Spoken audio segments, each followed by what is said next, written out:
cornermen. They're just ready to make the ring walk for the biggest fight that boxing can. Keep your hands and keep your chin tucked. It's the one and only Ghost with a shadow in the front. Hope everyone is having a blessed morning out there today. It is early. I know. But shit, I gotta go live sometimes, man. And man, we had a interesting weekend. And before I get into things, I wanted to talk about a couple of things. First off, hope everybody's been enjoying the weather where you're at. Just give it a couple of minutes because it's early. Actually, I just realized it's early, so I got to give a couple people to come in here. Can I talk about real quick? Yeah. Other than my power went out 3 times last night. 3 times went out, and I've been getting home really late, man. So actually, between everything that I'm doing and just don't have time to do my normal lives, man. I saw HLD message me. HLD, whenever you watch this, because I know you've missed my last couple of streams. He messaged me like, damn, why you going so early? Bro, I mean, I can only do the lives whenever I have time. I mean, I wish I could be on a court with everybody, but I mean, what you want me to do? It's either that or don't go live. So what I've been doing is I've been doing my lives whenever time, whatever it may be. And then I'm noticing that on the analytics, a lot of people are watching it on the replay. And that's all I can do basically because, I mean, I can't stop my life to just go live whenever I want to go live. But that's here nor there. But that's the answer to the question why my lives have been so spontaneous. I think the last couple of lives, my last one was at 3:30 in the morning. 3:30 in the morning. Today is what? Shit, what time is it right now? 6:45. 6:45. I got to get my lives in whenever I can get them in. But before I get into boxing, some interesting things. You know, I don't know how many y'all watch what is it? I don't know if I would call it like true crime, right? But man, I mean this on my free time I watch these documentaries. Man, the last couple of ones I watched have been, man, it's crazy to some of the stuff that I see sometimes, and it makes me shake my head, bro. I watched one on how they lie to us and stuff like that. I don't know if y'all remember the Las Vegas shooting back in 2017. Do y'all remember that? What was it? The dude that went up on the roof and started shooting at everybody, right? And I watched this documentary about him and about how things just didn't add up. How like his like when they found him, like what they said, who they said he was and what they reported, like his height was off, his eye color was off. He had an ear thing, his ear that you can identify him with, right? And I found out interesting that before we had like a lot of technology to identify people, apparently your ears are just as good as fingerprints. I didn't even know that, bro. And then I looked at everyone's ears, even my ears. Everyone has different ears, bro. Everyone. Nobody's got the same ears. And they said about 100 years ago, 200 years ago, when they would try to identify somebody, they would use ears more than they used fingerprints. Can you believe that? But anyway, you look at the guy's ears, it ain't his ears.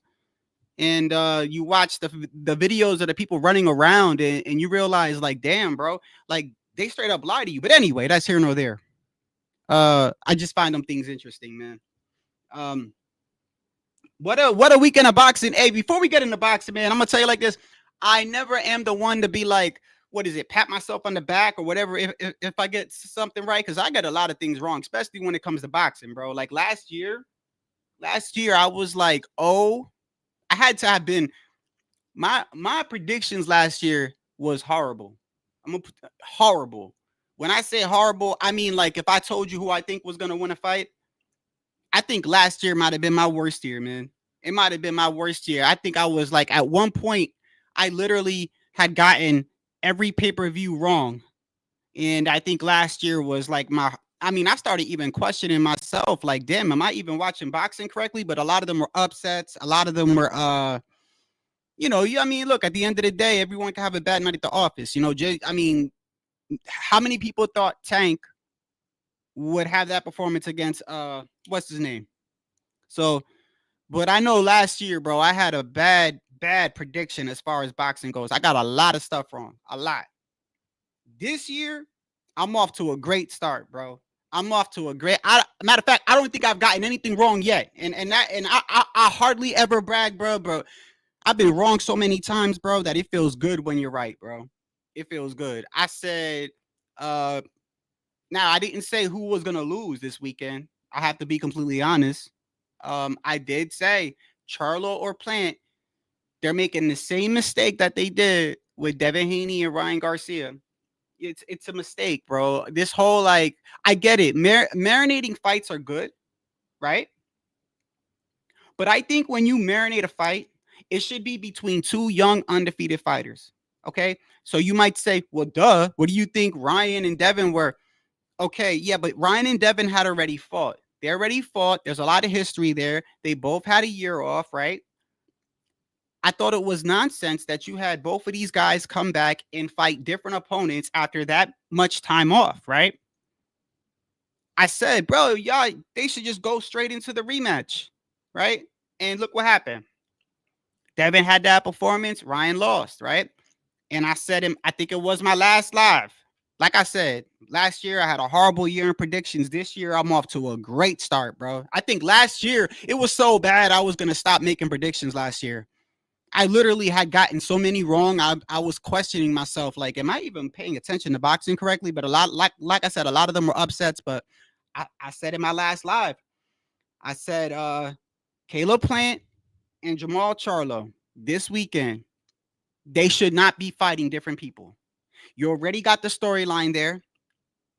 Caleb Plant smacked Jamal Charlo. They should just be fighting each other. But no, they are notorious for like, no, let's have, if Shadow got beef with this guy, so let Shadow fight somebody else and let that guy fight somebody else, and we'll keep building the fight. And what usually ends up happening? One of those guys lose. So now the fight's not that intriguing, is it? Now the fight's not that intriguing.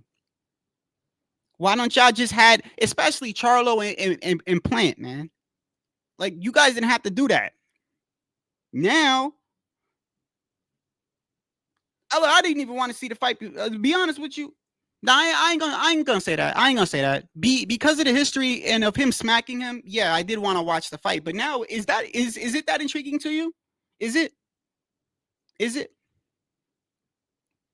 I mean, I'll still watch it. I'm just saying, this whole building fights by instead of having the two guys fight, you have one fight another and one fight another on the same card. It's not working, bro. That's 2 times in the past couple of months that they did that and one of the fighters lose, which is why I don't even know where to start, man. I guess my mindset is different, man. I feel like when fights should be made, they should be made. I get it. There's a business. I don't even pretend to get into the business, but I know if fans are weird. Fans are real weird. Because at the end of the day, I use this example all the time. If you watch the NBA, look, I watch the NBA, right? Not a lot. I don't watch it a lot. I'm a Knicks fan. Okay, look what happened to the Knicks. I knew that was gonna happen. I still watched it. I still went for the Knicks. I knew they bum ass was not gonna go nowhere, but I still watched it, right? I didn't go, oh well, the Knicks aren't the best squad this year, so I don't want to watch them play Indiana. I mean, they're gonna get washed anyway. Like, what kind of thinking is that? Especially in a combat sport. Right now in the UFC, like I said, I'm not like a huge I'm boxing all day, you know what I mean? I watch the UFC. I like the UFC. But I'm not as familiar with the UFC as I am with boxing, right? Look at the UFC right now. John Jones, who's probably the best ever, if that's an opinion, right? People are going to bring up his drug usage, PED usage or whatever, right? Look what's going on in that sport. The whole heavyweight division is on hold. It's on hold because he's the champion and he's not willing to fight that dude. What's his name? Tom Aspinall.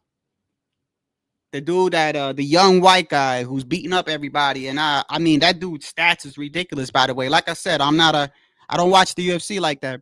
But I was just looking at his stats the other day. This guy has been in the ring less than any other heavyweight in like the past 5-10 years, meaning he's stopping guys really quickly. Like the average fight time this guy's in the octagon is like under a minute. Under a minute. So he's stopping dudes quickly. He's a threat. All right. He's a threat. You got John Jones don't want to fight him. And so he's over in Thailand and they're doing all these documentaries. The point is, it's holding up the division, right? You should always want to see a fight than not see a fight. That's all I'm saying. And I know the last time, what was it, the live before my live, we were talking about Tio and Boots once again. And Tio looks like he's going to be fighting Devin now. I'm going to speak on that in a second. I really know how. I already told you how I feel about that. To be honest with you, until it's really official, I know they're saying it's official. Some people are saying it's official. Until they say it's official, I ain't really going to be promoting that fight. This might sound hypocritical, right? You're going to say, look, you're sounding like a hypocrite. Yeah, I kind of am. Only because I have a very good feeling about how that fight is going to turn out. And I just don't think it's going to be exciting. I think the promotion of the fight will be way more exciting than the fight itself.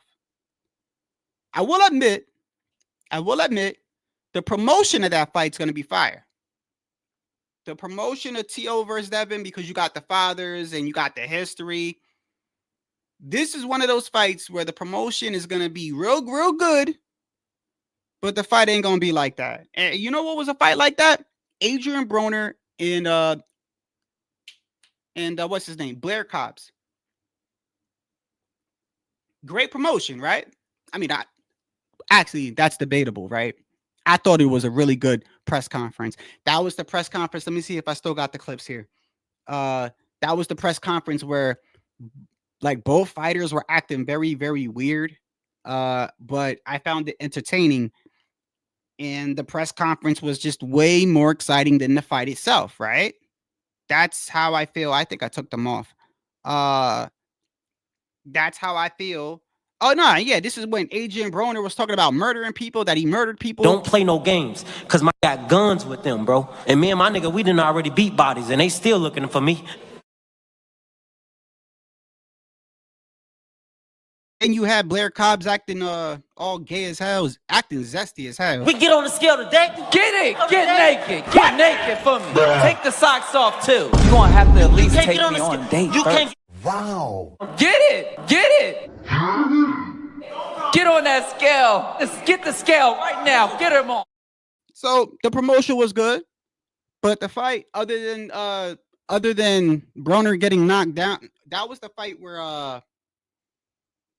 that was the fight where Broner dislocated his shoulder, by the way. I was actually shocked that Broner finished that fight. He got dropped in the second or third round. He dislocated his shoulder and kept fighting, by the way. But anyway, that's how I feel like the Haney and T.O. fight's gonna go. That's how I feel like it's gonna go. Not like that. I mean, the promotion's gonna be good if they fight. I don't think the fight's gonna be all that. Styles make fights, but like I said, I preferred to watch the Boots fight, but it is what it is. Which, by the way, I saw what's his name? What is the dude that's out of Philly? He started a channel and he used to be a fighter. He has like a horrible record. I don't know the guy. I'm just telling you that this is the truth. He had a horrible record. He's like a coach and he hang out in the Philly gyms. What's his name?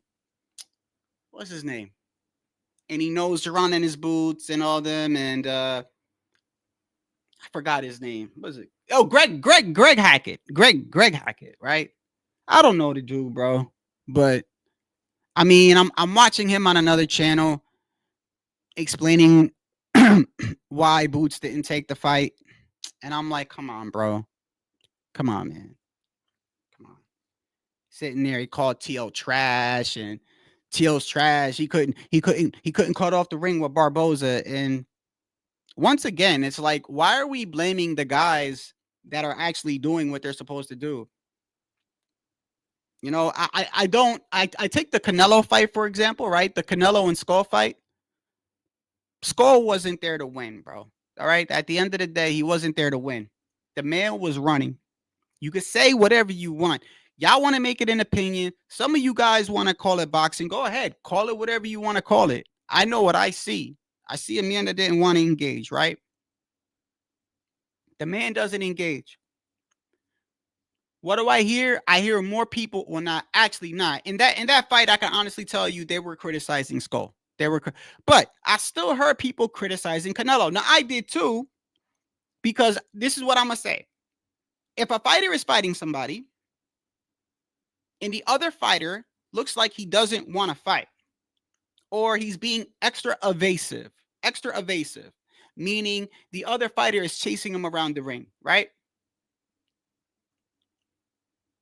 To the fighter that's not being evasive, the one that's trying to fight, to that fighter, look, the fans, we see what's going on, bro. But that doesn't give you a pass, right? You don't get a green light to just sit there and go, oh, well, this guy doesn't want to fight. I ain't going to cut off the ring. I'm not going to make no attempt. Nothing like that, right? That doesn't give you a pass. However, with that being said, what's going on, my boy?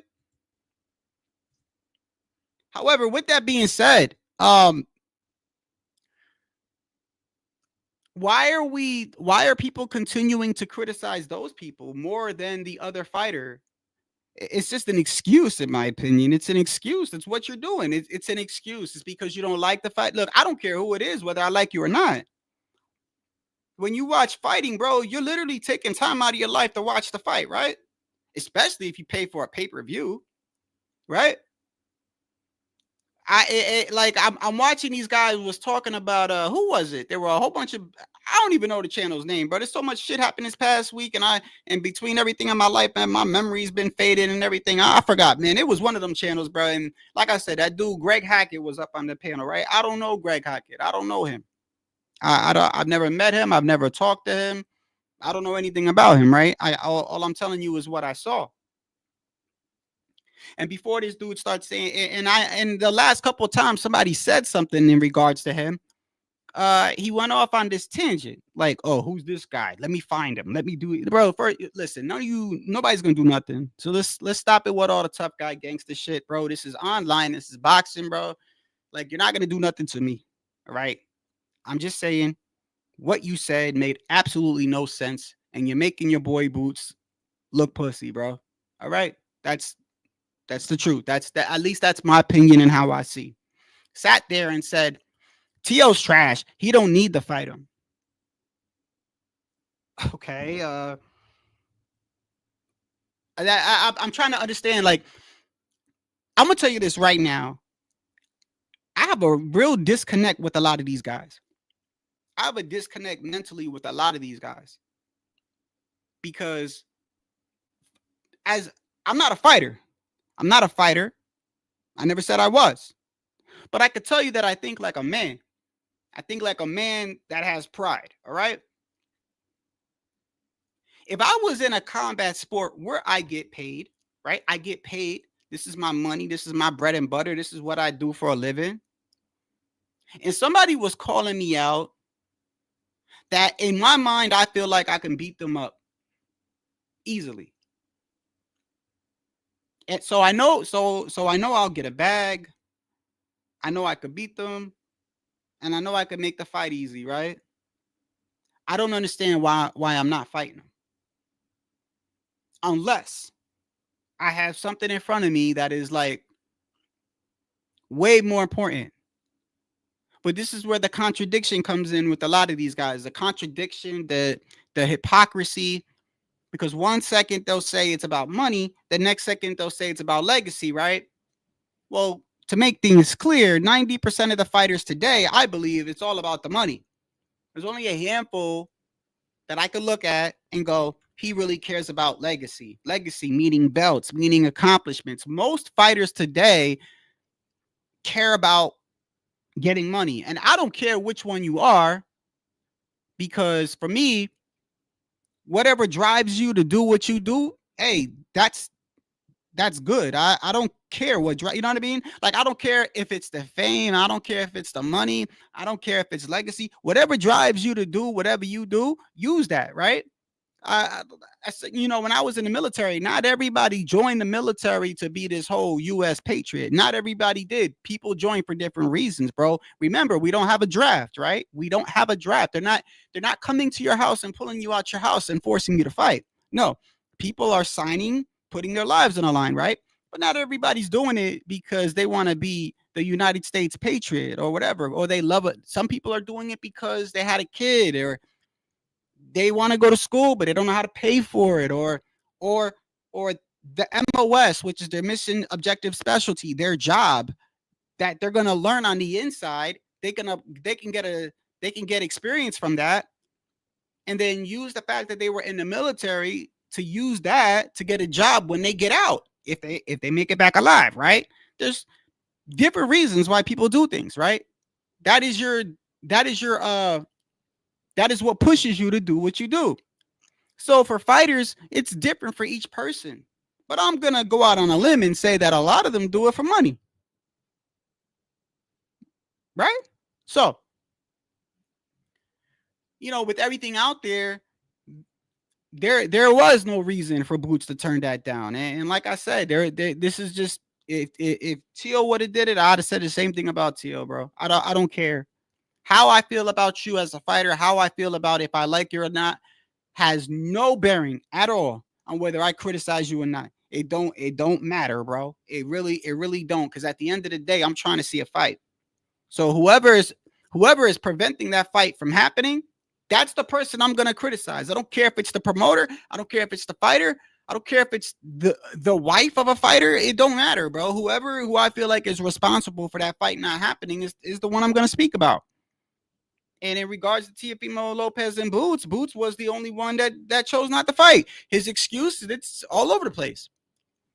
Like I said, I saw Greg Hackett say Tio is trash and he couldn't cut the ring off for Barboza. That's so funny he said that, bro. That's so funny because last I checked, everybody was saying Tio was going to lose, or a majority of people said he was going to lose, right? This is what I don't like with this community a lot.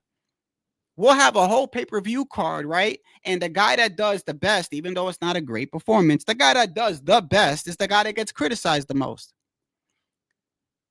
If a person is fighting a fighter and one of them is being very, very evasive, right? Who should you get on? I'm just saying. I'm just asking a question. If you see two fighters fighting, one of them is being very, very evasive, the other one looks like he's there to try to engage, who should you be criticizing? I mean, you could criticize the other guy for not cutting off the ring, but I'm telling you, the guy that's not engaging should be criticized, bro. At the end of the day, it's sad, and I think a lot of these guys make fighters look like pussies, bro. Especially the ones that they try to, the ones that they are cool with, the ones they trying to protect. They don't even realize how they're making these people look. They don't. In their mind, they're like, "Oh, that's my guy. That's my bro. That's my bro." So I gotta say what I gotta say to make him look like. But everything you're saying makes him look like a bitch, bro. Everything you're saying, everything you're doing makes him look like he doesn't want to fight. He's scared for whatever reason. The excuses don't even make a lot of sense. So he didn't want to fight. The other one was because what? He wants to wait for Pacquiao and he wants to wait for Pacquiao and Barrios and Brian Norman Jr. to fight the other guy. So you want to sit back and wait for two other fights to happen. You don't even know the outcome of those fights. You don't know if somebody's going to get injured. Perfect example, Virgil Ortiz fought and won his last fight against Madrimov, right? Look, he's going to be out for the rest of the year. He's going to be out for the rest of the year. He hurt his hand, he hurt his elbow, whatever it was. He's got to get surgery. He's going to be out. So these things happen. So it doesn't make any sense that you don't want to fight somebody because you want to wait for two other fights. But then on top of that, make it seem like, or the people that deride you want to make it seem like the guy you don't want to fight is an easy fight. I never understood that. I never, and it's still to this day. Every time I bring this up, people, yo, it always, when somebody doesn't want to talk boxing is when they get all emotional and they start calling you names. If we're sitting here arguing and I'm like, well, tell me this, tell me that, and if your answer has nothing to do with boxing, but instead your answer is you a bitch ass motherfucker, or you a corny ninja, this and that, I'll beat, you know what I mean? I'll F your moms, I'll shoot you, whatever. Like you say all that, bro. You don't know, then you don't know boxing, right? That's just you being emotional. Let's just be honest here. Because I'm trying to make a point, and that's all you could come back and say to me, right? So you're in your feelings like a little bitch, really. I don't understand that if you think that if you could beat someone up and make money, and you're in a sport where you get paid to beat people up, why don't you take it?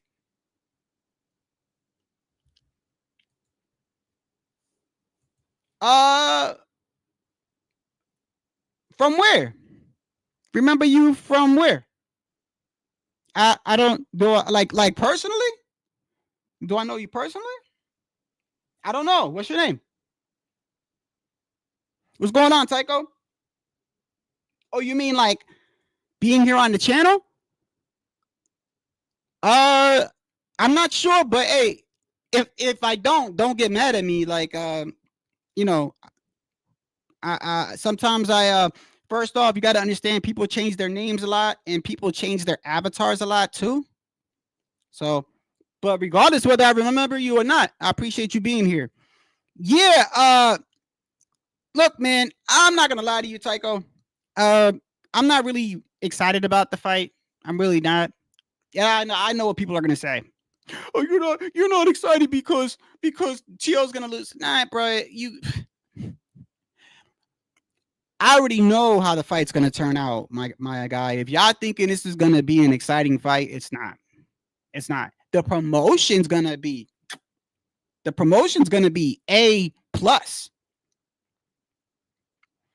Yeah, he might. Yeah. I mean, I would have rather have seen Boots and Tio. Cause look, how do I say this without motherfuckers saying what they're gonna say, bro? They're gonna say what they're gonna say anyway. Look, I don't listen. When I see Devin fight the way that he fought against Jose Ramirez, that tells me it don't matter who he fights. Okay? It don't matter. It don't matter. The reason why I say that is because Jose Ramirez was literally on a silver platter for this kid, bro. Stylistically. You couldn't have gotten. Who was I talking to? And we said whoever got him to fight Devin was perfect. Perfect. Whoever did that.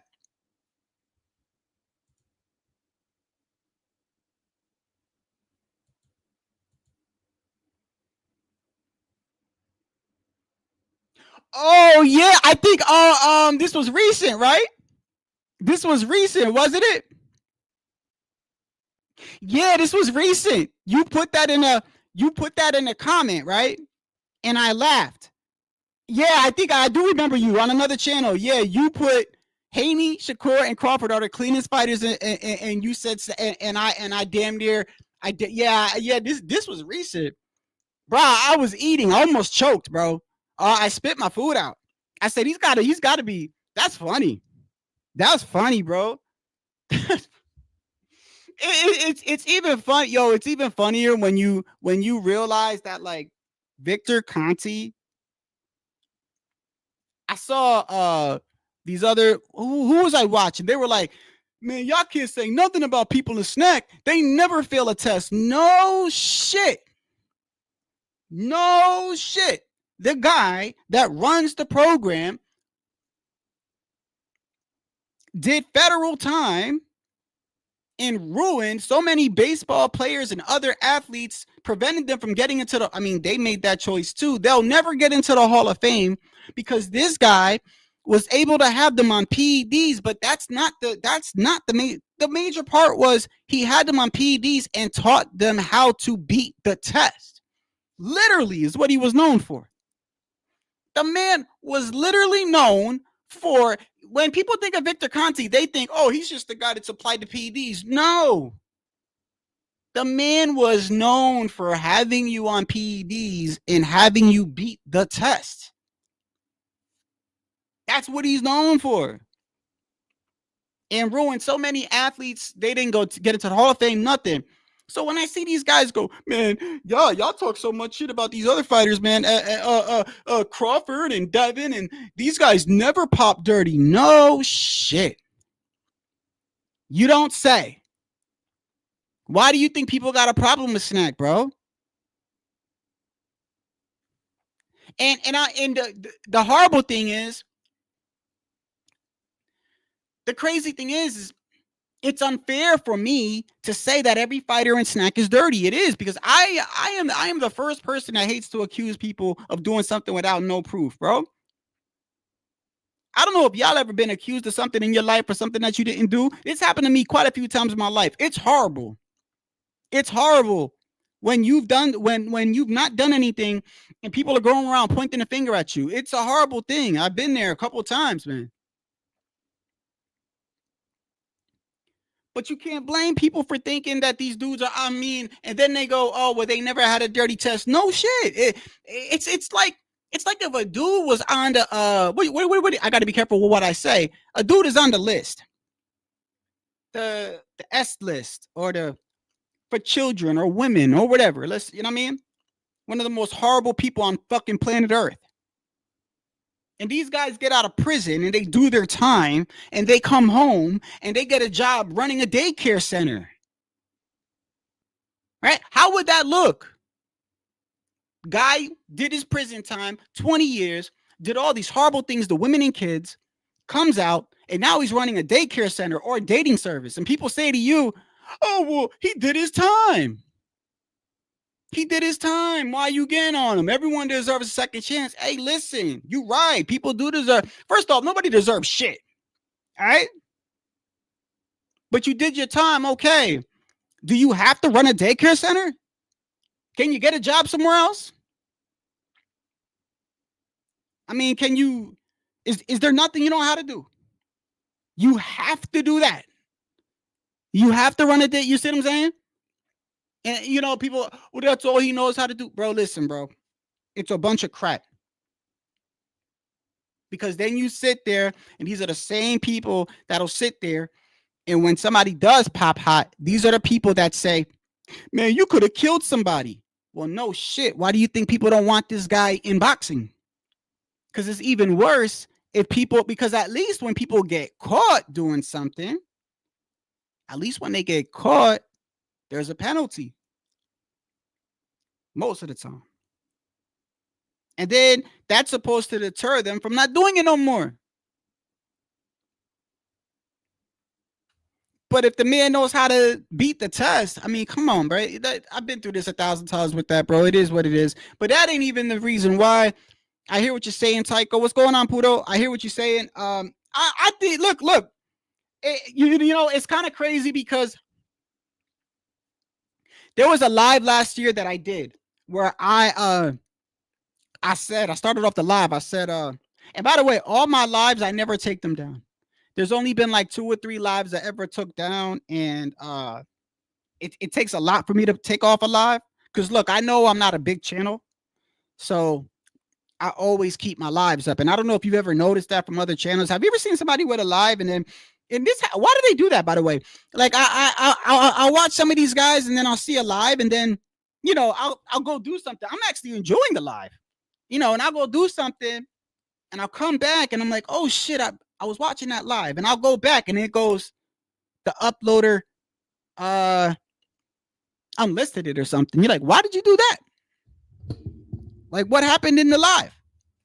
But anyway, yeah, I started off my live last year and I was talking about Devin, and I said, look, man, I'm not gonna accuse nobody of doing shit, but I can tell you when something looks suspicious. I can tell you that. The way this kid was rehydrating was on another level, bro. He was rehydrating a lot. And just so you know, the reason why I bring up a lot, there's a UFC documentary. It's like a mini documentary about why now they have medical people on standby when these people cut weight. It's mandatory now. It's mandatory. And it all happened because of you guys know who Henry Cejudo is? Henry Cejudo. He's got a podcast with this guy, Kamaru Usman. Like I said, I don't watch the UFC like that, but his name is Henry Cejudo. And he had fought somebody. I think it was TJ Dillashaw. And like I said, I don't if I remember correctly, I think Henry Cejudo was in a weight class lower. TJ Dillashaw was the champion in the weight class above, if I remember correctly. He was in the weight class above. Henry Cejudo and Mighty Mouse, Demetrius Johnson, they were in the weight class lower. Henry Cejudo was the champion. TJ Dillashaw was the champion, I believe. And TJ Dillashaw moved down to go fight Henry Cejudo, right? And he had one of the worst weight cuts ever caught on camera.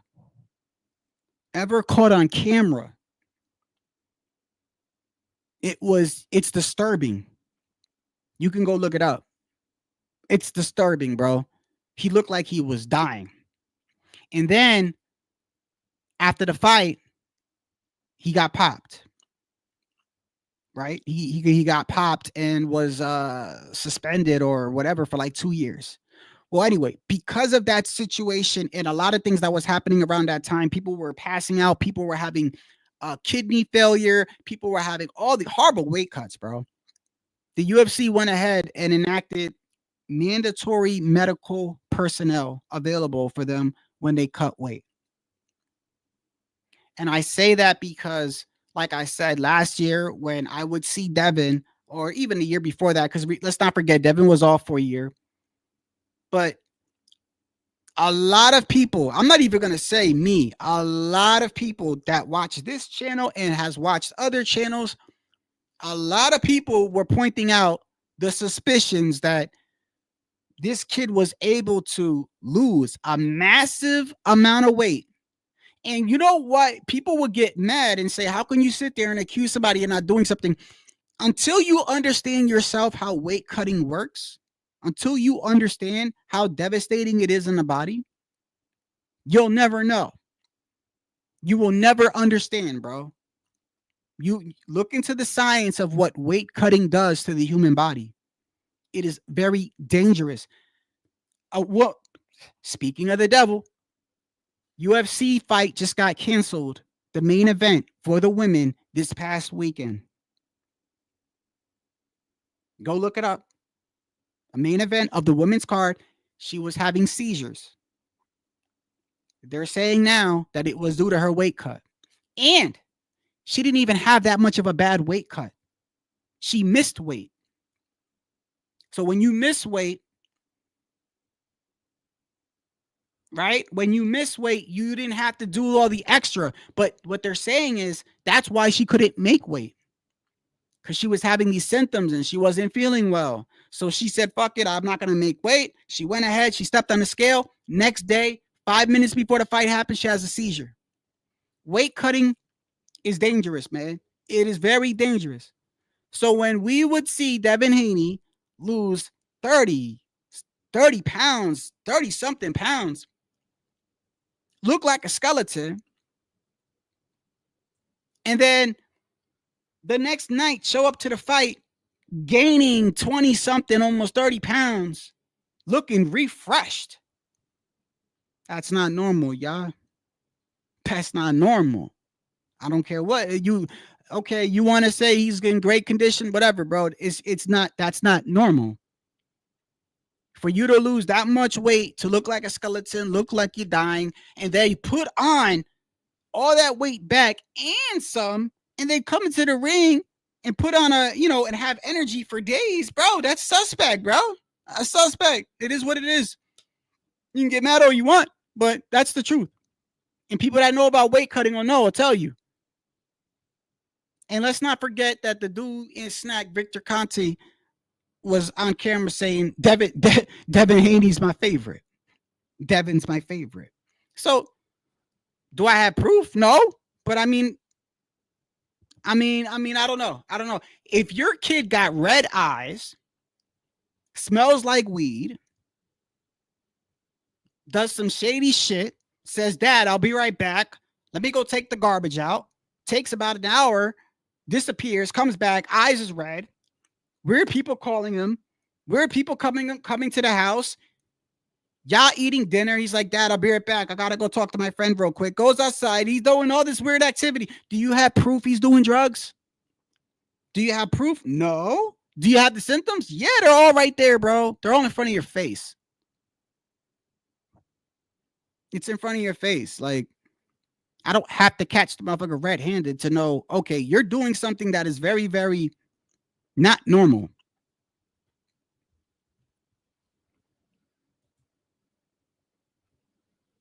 Oh, BTFB? He's definitely, he's I've talked about him a couple times. I'm not I got him on fucking, I got clips of him too. He's another one. And I get it. That's his man though. I don't care that you like somebody. It's like when you can't criticize the person is where I got a problem. That's when you're completely meat rided. That's when you got the meat all the way up in your mouth, bro. Is when you literally can't say nothing. I mean, that's when I'm like, okay, because I don't give a fuck, bro. Let me tell you like this. The day T.O. ducks, bro, or does something, I already said I think Keyshawn's a bad matchup for T.O. I'm already on record saying I don't think T.O. want to fight him. I know they're in a different division, but still, how can I sit here and say this about other fighters, but yet they have this so-called history, right? With the whole thing that happened in training and stuff like that, you know, and people were talking shit about his pops and shit like that. I mean, in my mind, I'm like, yo, T.O., why don't you beat his ass? Like, I gotta keep the same energy. I don't care if I like you or not. I saw the dude, like I said, for you guys that just got here, I don't know the guy. The dude from Philly. I don't know him. Greg Hackett or whatever his name is. I know every time somebody says his name, he gets all gangster. I know that. He gets all like, oh, this motherfucker don't know me. Y'all better tell him, chat. Y'all better listen, bro. Why do y'all act like y'all gonna do something to somebody because they got a different opinion on what you saying in boxing? Stop that shit, bro. Stop it. All right? You're not going to do nothing to nobody, and you got to be a dumb motherfucker to actually let the internet get to you to a point where unless a person is taking direct shots at you, being really disrespectful, this is boxing, bro. This is boxing. If you say some shit that sounds like bullshit, I'm going to say it's bullshit, bro. I saw this man sit there and say, T.O. trash, ain't no reason for Boots to fight him. Okay, like that shit doesn't even make any sense to me, bro. That doesn't make any sense to me. Y'all make it. I'm a Boots fan from day one. Go look at my first live. My first, like, I had this bad habit. I talked about it. I had this bad habit when I first started. I had a bad habit. I still got a lot of bad habits, but I had a bad habit of every time I did a live, I would start off by saying, oh, my favorite fighters are Teofimo Lopez. My favorite fighters is Inoue. My favorite fighters is Boots and Virgil Ortiz. I would list my favorite fighters every live. And I'm like, I realized, bro, that's my OCD. Like, you got to stop repeating yourself, right? But the point is, I'm a Boots fan. I don't care, bro. That's a duck, bro. All the excuses I'm hearing, it doesn't make any sense to me. It doesn't. Number one, they were reporting that it was a big pay cut. I mean, a big payday. That's a bag. Okay. Number two, I keep telling y'all, bro, when y'all like a certain fighter and you guys keep saying he'll beat his ass, there's no reason to fight him. That is the dumbest excuse I could ever hear somebody say in boxing, bro. That is the dumbest shit. You could beat his ass, so therefore you're not going to fight him. Damn, I wish everybody could just get away with that. I wish everybody could just get away with that. And on top of that, let me ask you this, bro. If Boots were to fight Tio, if he was to fight Tio, would I be crazy in saying that he would be the favorite to win? Would I be insane to say that? Like would you think I'm crazy? Doesn't he have everything in his favor? Bigger, switch stances, stamina for days, power in both hands, stands up in between rounds, right? Like everything is in your favor. And he would have been the best guy on your resume. So when I'm hearing these excuses on why they're not, why this, why not, none of it makes any sense to me. All I know is as a boxing fan, I want to see it. I want to see a fight. I don't care who it is. I want to see a good fight, especially when I'm paying for the pay-per-view or I take time out of my day to go not hang out with somebody or whether I don't go to work or whatever it may be. If I was working that day, yo, if I take time out of my life, bro, I expect a good fight, bro. And if I don't get it, or if I don't get something that I'm paying for, I'm going to say something. Plus, I'm a fan. I have the right as a fan to voice my opinion, just like y'all got a right to say whatever the bullshit y'all be saying. Saying that you're going to wait for Barrios and Pacquiao, and then wait for Brian Norman Jr. and this other guy, that doesn't make any sense either. Because like I said, you don't know if somebody's going to get injured. You don't even know the outcome of the fight, and you don't even know if it's guaranteed what. So that's a lot of time in between, too. Look at that. That's a lot of time for somebody that is young, supposedly in his prime, who wants to fight, supposedly says all the time, I want all the smoke. It's kind of crazy because you know what people are now starting to say, right? You know what people are now starting to say, right? It went from nobody wants to fight Boots to now people are starting to say, and I'm seeing a lot of people saying it. People are now starting to say, and I'll be seeing comments like this. This is just an example. I'll be seeing comments like this on other channels. You know, at one point, I thought nobody wanted to fight Boots. I thought this guy avoided him. I thought now it seems like it's the other way around. Now I think maybe he didn't want to fight Crawford. Maybe he never wanted to fight Virgil. We know he didn't want to fight Tio. Y'all can't blame them for saying that. He got a pass for Virgil because Virgil is at 154 and Boots is at 147. But can y'all blame them for offering him Virgil at that time? When around that time, when he had the second fight with Karen, who he was supposed to technically do better the second time. He did worse the second time. And then the first thing he says is, oh, well, maybe I need to move up to 154. He blames it on the weight cut. So, not like a week or two later, not even. Something happens with the Turk, with their card, and he reaches out. He's like, yo, Virgil versus Boots. Said you was going to move up to 154. Here goes Virgil. Y'all been talking about that since y'all were both back in welterweight. Everybody wanted to see that. That's like when people was talking about even though they were in different weight classes, you know, with Connor Ben and Eubank, right? They got history there. Well, they don't sort of got history like that, but I do know that when Boots was in welterweight, everyone was talking about Boots and Virgil. I remember it was Boots and Crawford. It was Crawford and Ortiz. It was Ortiz and Boots. Those three, Spence, right, in the mix. It was no different than, you know, Haney, Tio, Ryan, and Tank at 135. At one point at 147, people wanted to see these guys mix it up. Spence, Crawford, Boots, Virgil Ortiz, Keith Thurman even. So then when he gets offered that, I don't want to. No. I know I said I was going to go to 154, but no, I want to unify with Stanionis. Okay, you get a pass. But I think people are failing to realize that even they knew for months, bro. They knew for months they were going to get Tio. They were promoting it. So I don't care, bro. But whatever excuse you want to make or say, he ducked, bro. It is what it is. He ducked.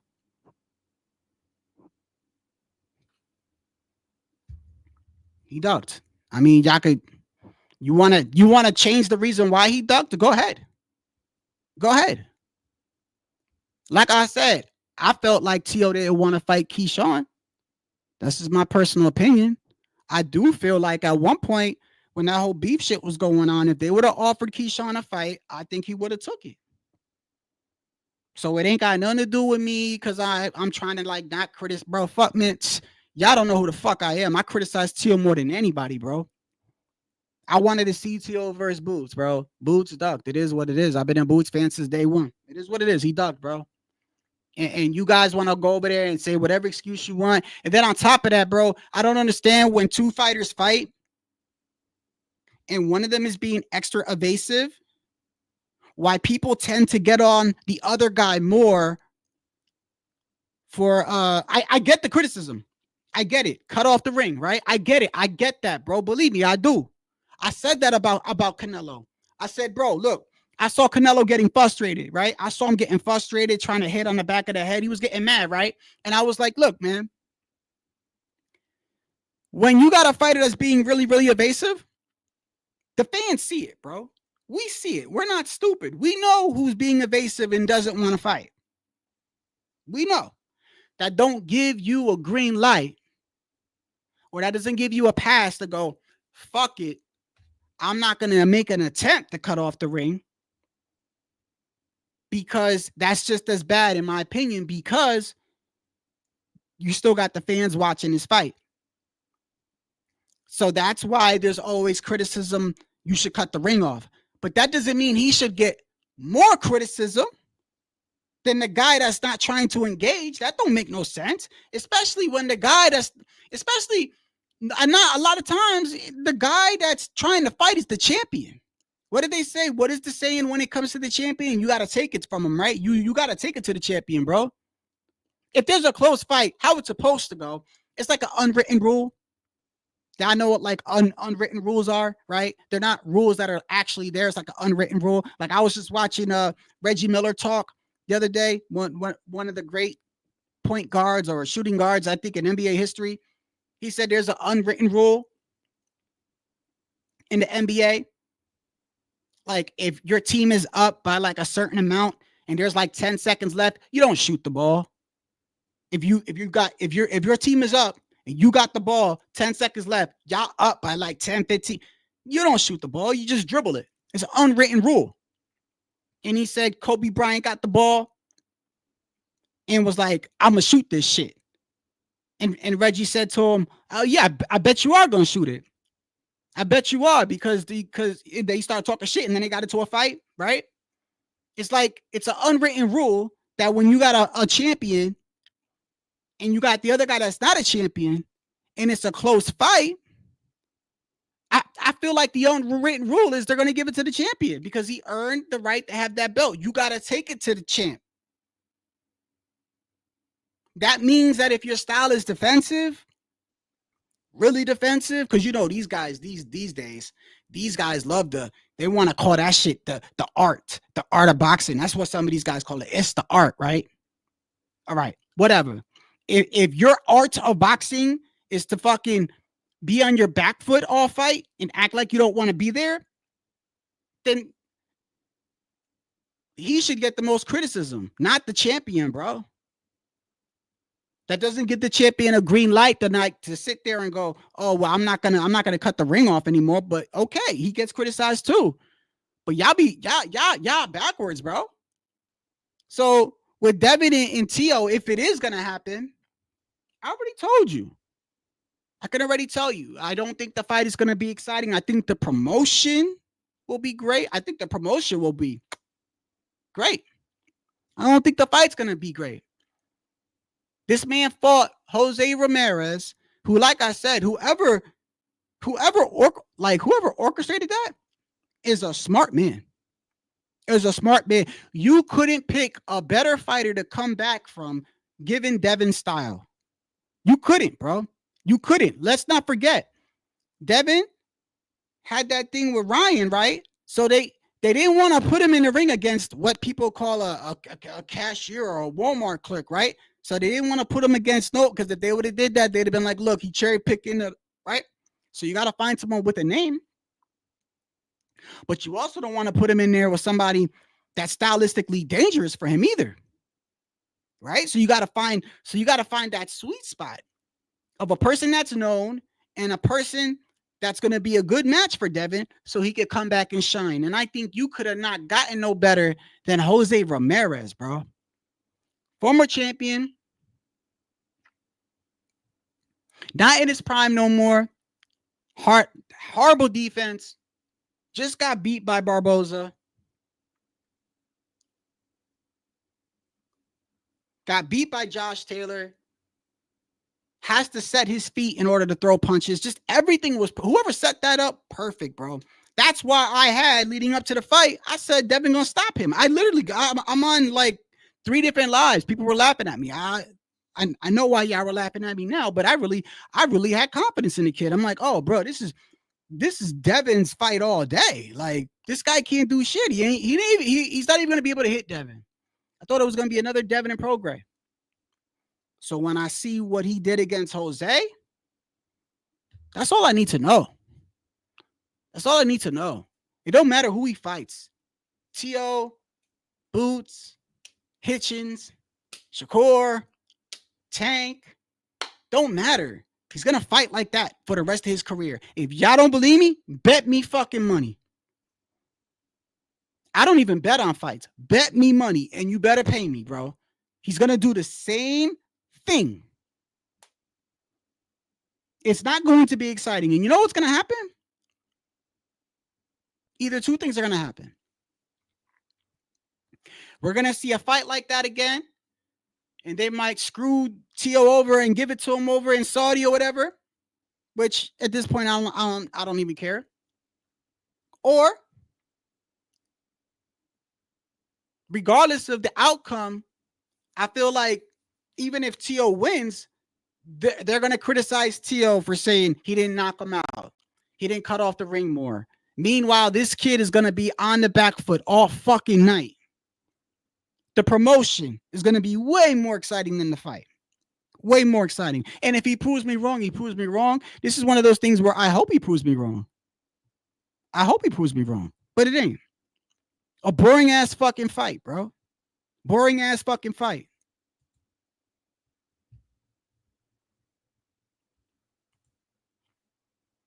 Bro, it's horrible, man. And I'm a Boots fan, bro. I'm a Boots fan, bro. From day. Yo, you know what's so crazy? I was up here.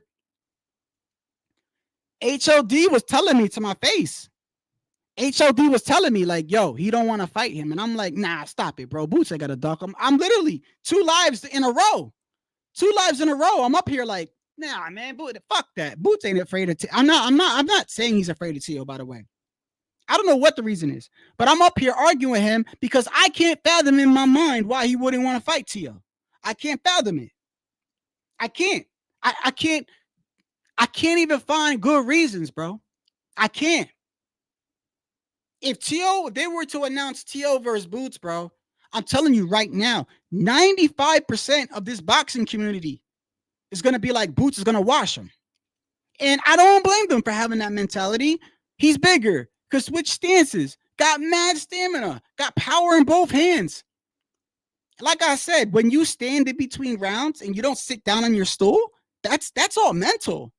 That's mental.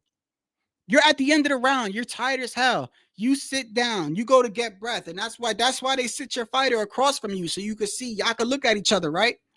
And you sit down and you're exhausted and you look up and the dude's not even sitting in his stool, he's just chilling, standing. Mentally, that messes you up. Everything is in his favor.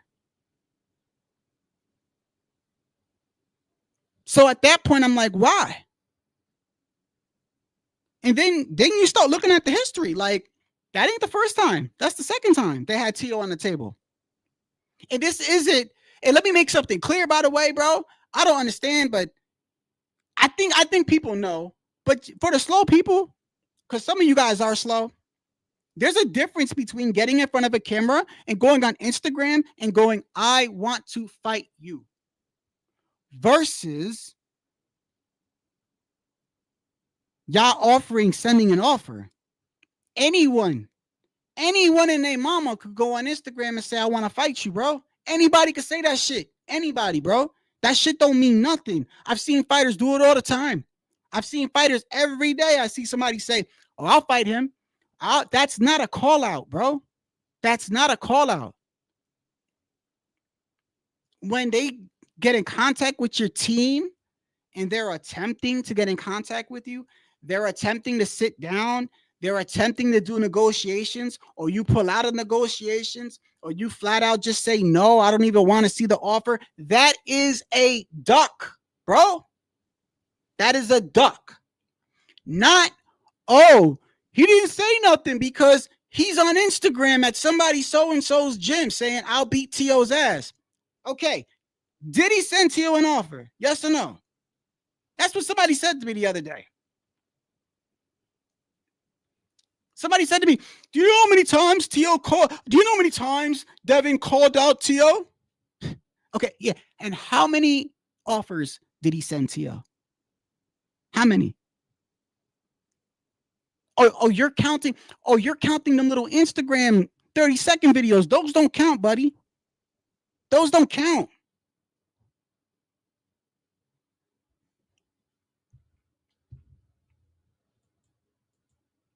I mean, I'm going for T.O.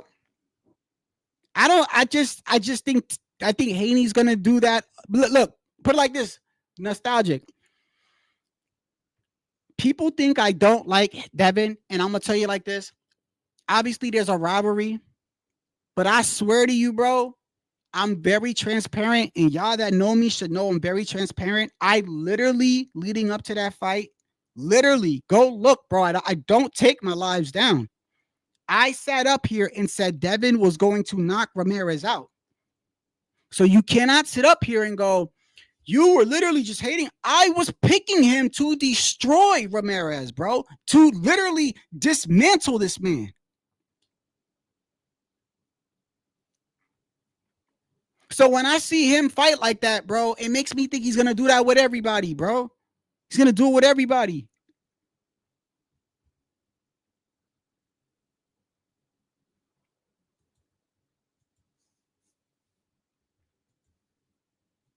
I mean, look, man, until they actually put it up, until it's actually like the poster or the ring, or it's not on the schedule, is it? Is it on the schedule? Like, until I see it on the schedule, I ain't even gonna be talking about it like that either. All right. Because I'm that's another thing I'm sick and tired of, bro, is we over here talking about things that aren't even on the schedule yet, and then it keeps changing. It keeps changing. We'll be up here and we'll be like, look, this is what's going on, right? We don't even have it announced yet. We don't have nothing yet. Like, look, just made the mistake with T.O. and Boots, right? Can you blame us? Can you blame us for thinking Boots wasn't going to duck? Can you blame channels for talking about Boots? And people were doing breakdown of Boots and T.O. already. Can you blame them? Nobody thought Boots was going to duck. That includes me. I already had a video already 90% made. I had a video 90% made breaking down Boots versus T.O. Because I was positive in my head, there's no fucking way this man is not going to fight T.O.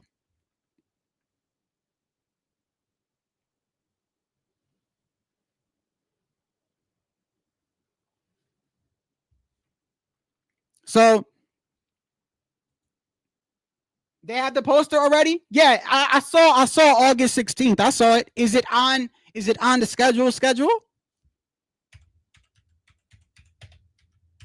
Because yeah, I saw that. But I saw it when I saw the August 16th, Tycho. I didn't see it from Turkey. I saw it from like another channel. You know what I mean? And that's not the same for me. That's not the same. That's not the same.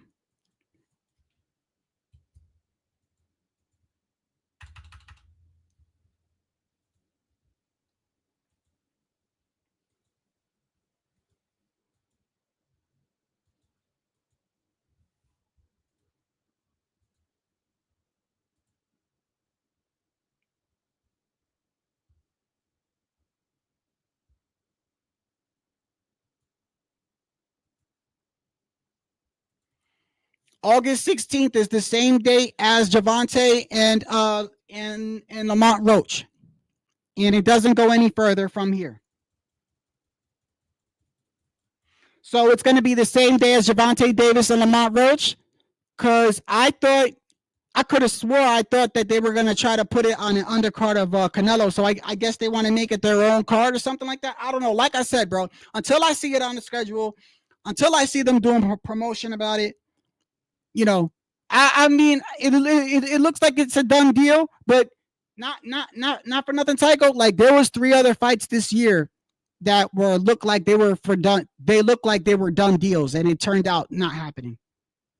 You understand why I'm like this, because like I said, bro, I already had a fucking Boots video. Literally, but I'm still pissed off about it, bro. Because in my mind, I'm like, ain't no fucking way Boots gonna duck to you. No way.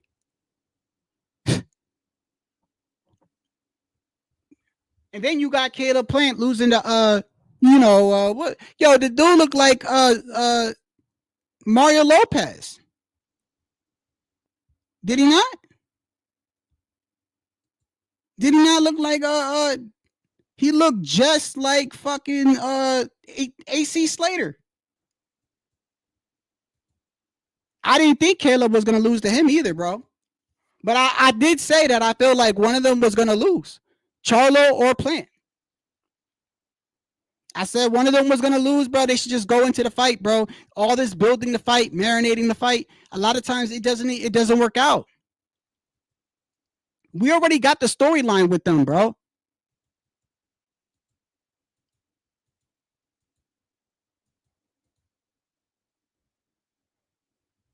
$145 catch weight.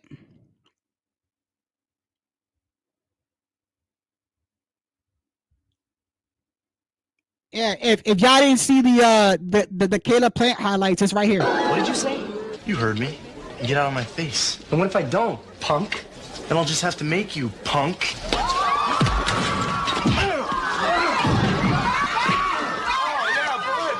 it! Stop!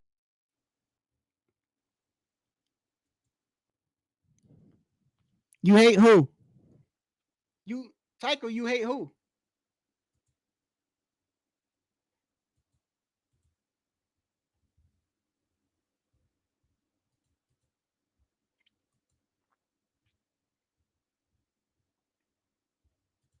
You mean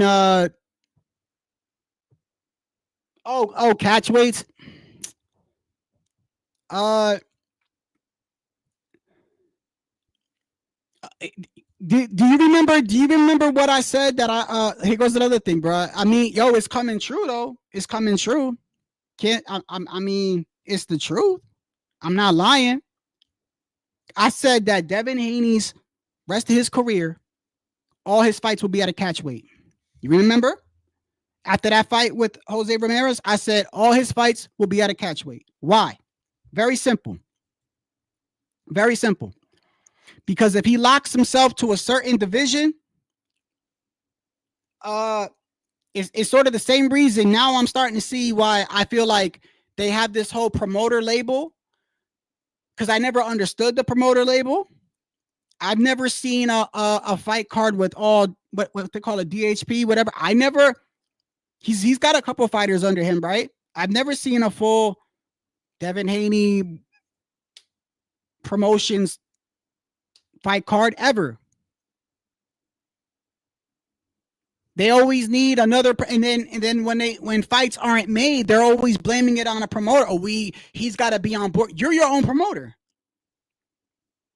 So I said that I thought that obviously it's for business. Probably they could get more money. I don't know, but I always felt like they did that. So they're not locked to a specific promoter, and it gives you more freedom to go places, but it also gives you more freedom to turn things down. And this is before Turkey. You don't like how it's looking over at Top Rank? You can go over to PBC. Getting too hot in PBC? You can go over and sign a 2-fight deal with Top Rank. You don't like how it's going over? You can go over here for the zone for a fight or two. I feel like all his fights are going to be at a catch weight. for now on. All his fights.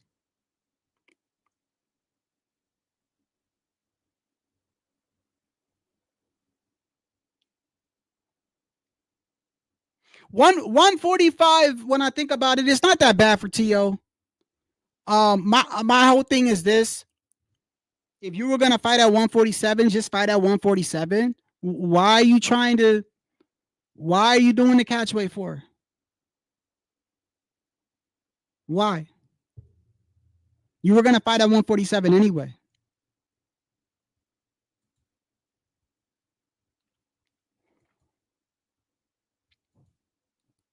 It's horrible, man. Like I said, I'm not. I mean, look, bro. I'm always gonna watch it. I'm not excited.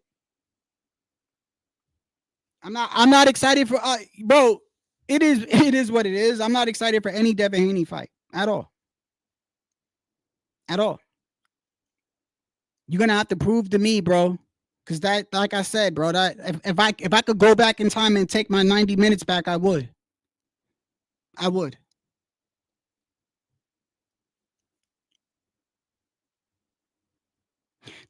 So put it into perspective on how bad that weekend was for boxing. Like, in a way, saved that weekend. He saved it. The Canelo fight was horrible. The May 2nd card was horrible.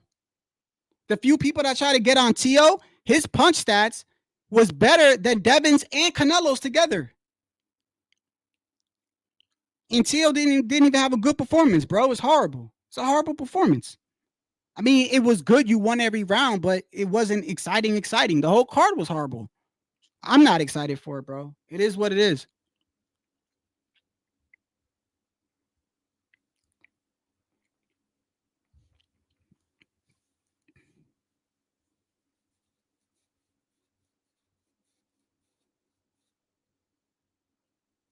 So if they're fighting at 145, right?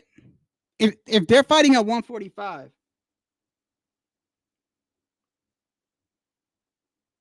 then is T.O. gonna drop his belt? Is he gonna drop his belt? Like, he's not gonna campaign at 140 no more?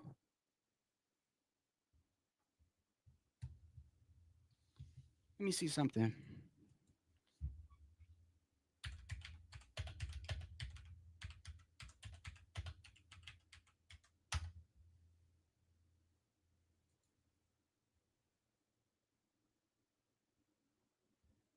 Oh, yo, hey, Tycho.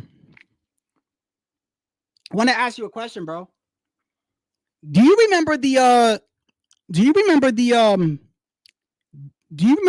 2017 do you remember the shooting in Las Vegas? Do you remember that? Do you remember that like the guy that Nah, you don't remember that? Man, I gotta find the name of this shit, bro. I found it so interesting, bro. So I've been getting home like really, really late, man, like really late. And just I got this thing where I could just watch like any documentary and shit like that. And just been watching these weird documentaries, but like, I don't know, it kind of blew my mind. But back in 2017, there was a guy who he shot up a concert in Las Vegas from a hotel, and he had like 100 guns in the window. And I'm watching this documentary, and because I remember when it happened. I remember when that happened on the news, and what they were telling us just didn't add up. And then I'm just watching this documentary, and I don't know, like, if you've ever seen something that like blew your mind when you realize like what you thought really happened most likely didn't happen. And I'm watching it, and it shows you like who they said the guy was, but then when they did the autopsy report, his features didn't match. A lot of things didn't add up. They show you the webcam. They also show you that on the same day that was happening at the same time, within an 8-mile radius, 9 other hotels were reporting, and his videos of it. They took them all down. They took them all off of social media. But you know, the problem with social media is it's like when these guys erase a tweet. If you put a tweet up, right, and you try to erase it, it doesn't mean nothing, right? Because most likely somebody has recorded it or took a snapshot of it or something, right? So you could try to take it down all you want. Like once you say something online, that's it, right?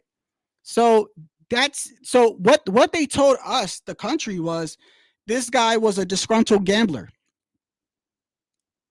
And he was upset about something and of course had mental illness, right? But when you really look into things, you realize the man was like a millionaire. He had like a what do you call it? Like a tab. He had like a $2 million tab. And every time he went there to gamble, they gave him the whole top floor, and just nothing adds up. And then you look at the videos that people took when they were in the crowd, and you actually see muzzle flashes from up in the sky where the helicopters were. And then at the same time, there's footage of other hotels at the same time. One was in a Hooters, one was in another hotel, one where you see police. They're so basically what they try to tell you, this guy did that in one place and unalived 60 people. But meanwhile, there were at the same time, there was 8 other hotels and people being shot, and none of that shit was shown to the media. And then they show you the actual original footage of he's supposed to be at the hotel, but yet you see muzzle flashes coming from the sky, bro. And anybody that's in the military or seen guns, or just anybody with guns familiar, knows what muzzle flashes look like. So when it comes down to it, you know who was in the documentary? The Turk, Al-Sheikh, was in the documentary, because they believe that people from Saudi somehow was connected with it. And his name got brought up because a reporter that was from Saudi that got killed or something. And I couldn't believe when I saw the Turk's name. Now, he wasn't like a major player in the documentary. He was just mentioned. He was mentioned. And I'm watching this, and it blew my mind. I'm like, yo, this is crazy, man. I don't believe nothing. I turn on the news, and we're so desensitized to violence, bro. It's like when you turn on the news, it's normal for you to hear, this guy got arrested today, this guy stabbed 10 people. Like we're so desensitized to it. Yeah, man. I'll find it. Man, I don't know how many times you want me to cook them, bro. I cooked them up. Yeah, honestly, you know what? It ain't even crazy because it ain't even cooking them, bro. It really ain't. I'm just telling the facts, bro. Just telling the facts. I tell you what, to be fair, bro. To be fair, I'm not going to lie to you, bro. If Haney beats the fuck out of T.O., I'm going to make live saying Haney beat the fuck out of T.O. Don't think for 1 second. Do not think for 1 second that if Devin Haney doesn't put on like a pro grade type performance, right? And by the way, even that pro grade type performance wasn't even all that, but for Devin it was. But let's not make it like, don't forget, like if Devin beats the fuck out of T.O., like I'm gonna make a live and I'm gonna say he beat the hell out of T.O. That's the difference between me and these other dudes you watch, the BTFB, shit like that. How much you want to bet that? Let's just say T.O. does win. Let's say we already know Devin's going to be evasive, right? Let's say he's evasive and I don't know, it's a boring ass fight and they give it to Devin, to T.O. on points, right? Psycho, you already know this will happen. Let's say they give it to T.O. on points. He wins 115, 113. They're going to criticize T.O. so bad. They're going to say he got exposed. He couldn't cut the ring off. It's the same shit over and over and over again. I stopped, man. At one point, I stopped looking at a lot of these guys. Like I know why some of them do it, bro. Don't get me wrong. I know why some of them do it, but I'll never hold back how I feel. Like with the boxing voice, I'll never hold back how I feel. You are responsible for a lot of people watching. Like, you got to give the boxing voice credit for the fact that I look at them as of like the ESPN of YouTube. So I got to give them respect. I mean, I don't have to, but I do. They're like the ESPN for boxing on YouTube. Okay? Most people that watch boxing aren't going to watch ESPN to get their news. They're going to go to other YouTube channels, right? That's just normal, especially today in 2025. So when I see a channel and I know that a lot of casuals watch you and you lie to the public, because like I said, there's a difference between facts, opinions. I think Loma beat Devin. That's not a fact. The fact is Devin beat Loma. On paper, he beat Loma. I think T.O. was undisputed by the way I look at how you are to get a belt and what it is to be a champion in boxing. In my opinion, I think he was undisputed at 135. But factually, he wasn't, even though some of them still say it. I'm just trying to give an example. Like, you have to be, when there's casuals watching boxing and you are responsible for a lot of casuals watching, I feel like you have a duty, just like if you are a reporter, bro. If you're a reporter and you're reporting on something, you're supposed to report the truth, right? Even if you don't like the truth. If you don't like the truth, that's fine. You don't have to like the truth. You could say, this is a piece of shit situation. I don't like what's going on. But if you know people are watching to get the truth, you should say the truth no matter what. You see what I'm saying? There's a difference between how I feel about a fighter and what is true about a fighter. I could say all day, I think Loma beat Devin. He didn't beat Devin. On paper, Devin beat Loma. I could feel that way all I want. You see what I'm saying?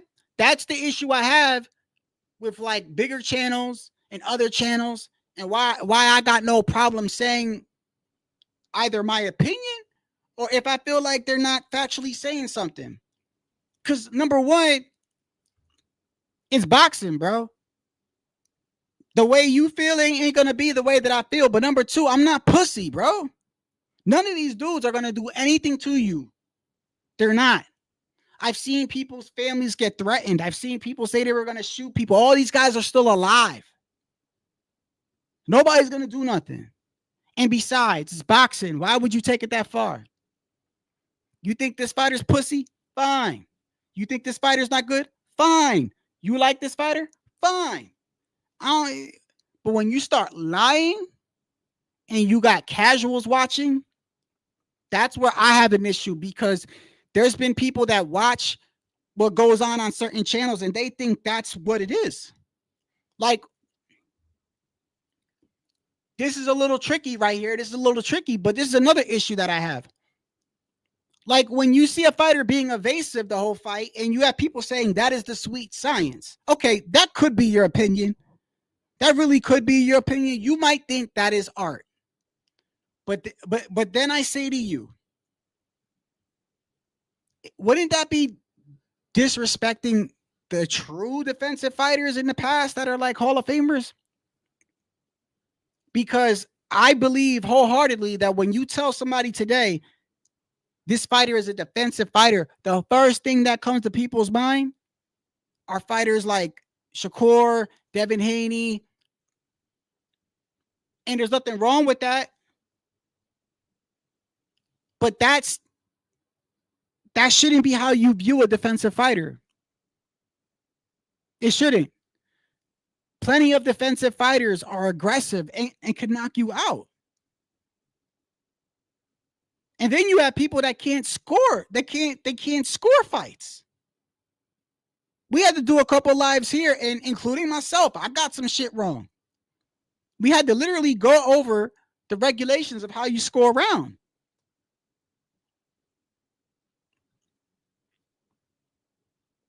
If you throw 10 punches and I throw 10 punches and I miss, or if I throw 10 punches and you block all my 10 punches, I throw 10 punches. I don't land none either, but you're looking all, all great, slipping my punches, doing backflips, floating in the air, shooting out fireballs. None of them land. I didn't land. You didn't land. It's an even round, bro. Because you can only score off offense. Your defense could look pretty all day. That's why I don't like it when dudes showboat. Because the only way you actually score is through offense. It don't matter, bro. If I throw 10 punches and don't land any, and you don't land any on me, but I looked prettier doing it, that doesn't gain me shit. And it's literally right there.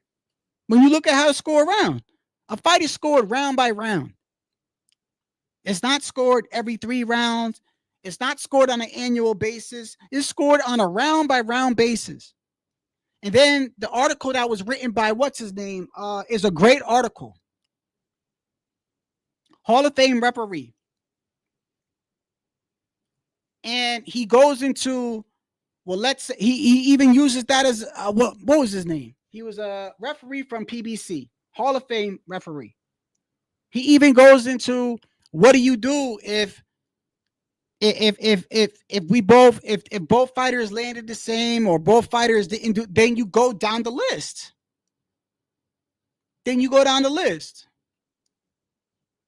Then you start going to who was more aggressive.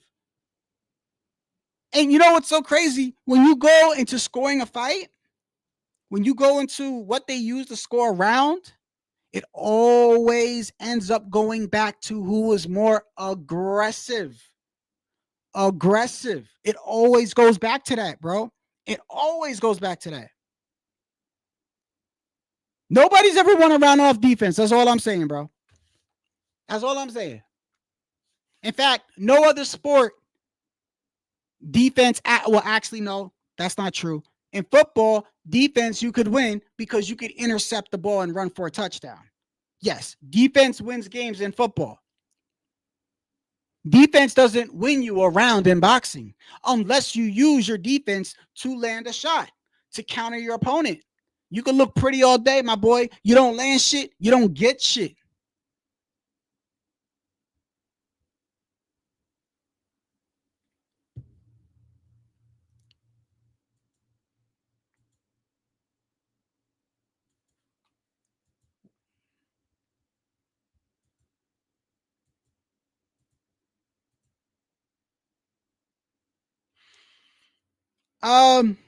Yeah.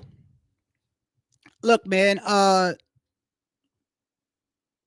mean, I was glad to hear what T.O. said, but to be completely honest, Tycho, you already know, T.O.'s immature, man. I like T.O., but T.O.'s immature. He's immature. How many times are you gonna apologize for something, T.O.? How many times are you gonna apologize for I fucks with T.O., bro. I fucks with him, but I mean, this dude, you gonna be apologizing for the rest of your life, bro, because you just a loose cannon. You're a loose cannon. I mean, how many times are you gonna apologize? I mean, come on now. I question a lot of shit with T.O. Tycho. Sometimes I do.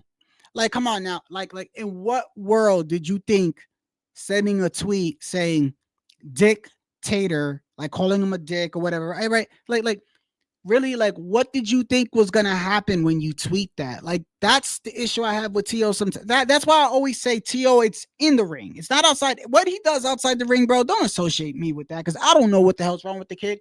I can tell you this right now.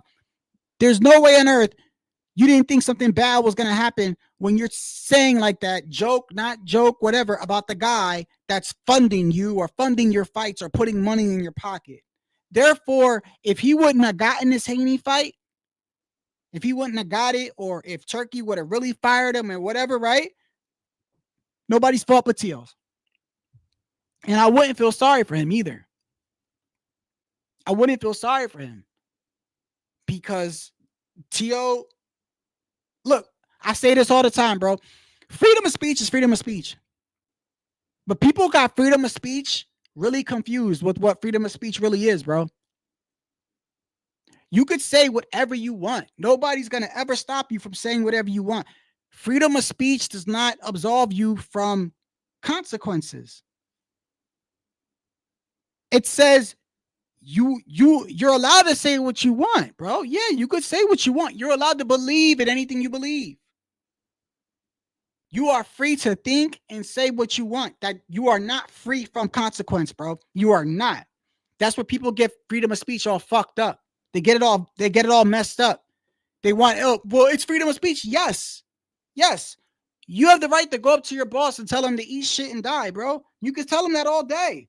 Be prepared to be fired too. Be prepared to not have a job. You could talk back to your girl all day. You could call her whatever you want to call her. Be prepared to have no girlfriend. Like, come on, bro. Nowhere does it say freedom of speech saves you from having any consequences. It just means you're allowed to say what you want and think what you want. I see people get so mad. They go like for instance, I hate talking about this, but it's the truth. I don't like the victim mentality. I know what a victim mentality is. I know what it is. I've seen people with victim mentality. They blame everything on racism. They do. They slip on a banana peel. Racism. They're late for work. Racism. I get it. Those people do exist. At the same time, when you say racial things, yeah, some people might not let it get to them. Some people will. But let's not act like wars haven't started over words. Wars have started over words, bro. So this whole shit, sticks and stones will break your bones, words will never hurt me. That's not true at all. How many times have you seen somebody in the hood say something and got their ass smacked right in the fucking mouth? How many times? How many times have y'all seen somebody say something and get smacked right in the mouth for talking back? How about when you're a kid? So what do you mean words don't hurt me? I've gotten hurt by words, bro. When I was a kid, my pops beat me up over words, bro. Come on, bro. Yeah, you're allowed to say whatever you want. Just know there's a consequence that come with it. Just be prepared. People got freedom of speech all mixed up, man. I remember in school, they would say, sticks and stones, big words never hurt me. And I'm thinking in my head, well, damn. I be getting my ass whooped at home with the words I say. Shit.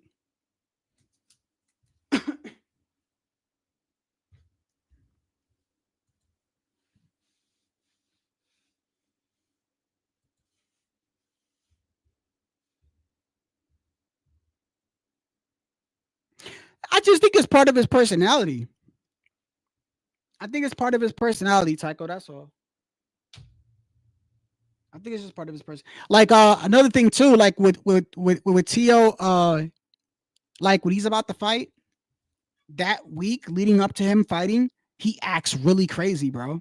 You ever notice that, Tycho? I've talked about that before too, where you think Tio's weird, right? Look at him leading up to the fight. Every fight, I could point to it. Every fight. As that fight gets closer, I guess they call it locking in. What do they say? Locking in when a fighter locks in. But certain fighters, bro, they act really different when that fight is getting real close. Tio is one of them, just weird. I mean, look at how he started acting during his last buildup. Started becoming like a superhero for like 24 hours and shit. He acts weird. And I just think it's just his personality. Ain't nothing wrong with that. Ain't nothing wrong with that. You know what I mean?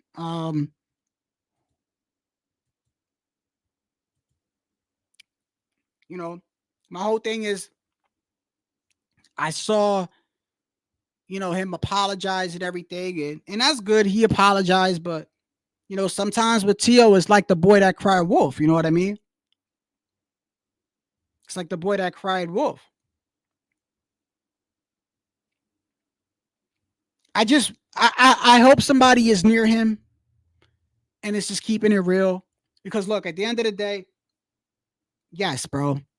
If I say a racial slur right now, right? I have a right to do that if I want to say that. And yes, not everybody should take offense to it, because I'm not talking about you directly.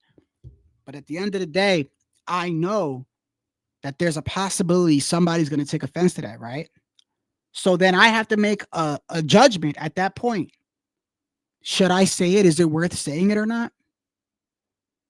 And now put yourself in a position where you're a fighter or a person of status or something like that. This comes with you being an adult. This comes with being where you're at. When your mouth can put you in jeopardy of losing millions of dollars, somebody needs to be around you and tell you the truth. Not this whole like, well, come on, guys, words don't ever hurt, bro. Wars have been started over words, bro. When your mouth is costing you millions of dollars or costing you, somebody needs to, is it worth it? Yes, it's freedom of speech. Yes. Yes, you could say it. Yes. Was it worth it after you said it? Is it worth it now? That's the issue I've had with that. Just because you can do something doesn't make it okay. People have this twisted, because I'm allowed to do it. Just because you're allowed to go drink right now, are you? You're allowed to go get liquor, right? You're allowed to drink every day if you want. You're allowed to be an alcoholic, bro. You're allowed to be a crackhead. Nobody's going to stop you from going around having unprotected sex, bro. Nobody's going to stop you, bro. You want to go rob people? Nobody's really going to stop you unless the cops stop you. Like, these are choices you have the choice to make. That doesn't mean that it's okay. Like, come on, bro. We're grown adults here. So when I see T.O. saying shit, and I know, and I fuck with T.O. and I support him, I just think telling somebody like, yo, but you could say whatever you want, it's freedom. Okay, bro. We've seen people get canceled. We've seen people lose their jobs. We've seen people lose TV deals, endorsements. We've seen people get killed over words. I mean, come on, bro. You have to start thinking like an adult. And even some of the things I say here, I know there's consequences to the things that I say. I know. I have to deal with that. I'm allowed to say what I want to say. That don't mean, like, for instance, when I say nobody's going to do shit to me, when I say that, if somebody really wanted to do something to me, they can. So that's something I'm going to have to deal with if that happens. You see what I'm saying? This is like grown man shit here. Your mouth should never be causing you millions of dollars, bro, or anything. Just because you're allowed to say it.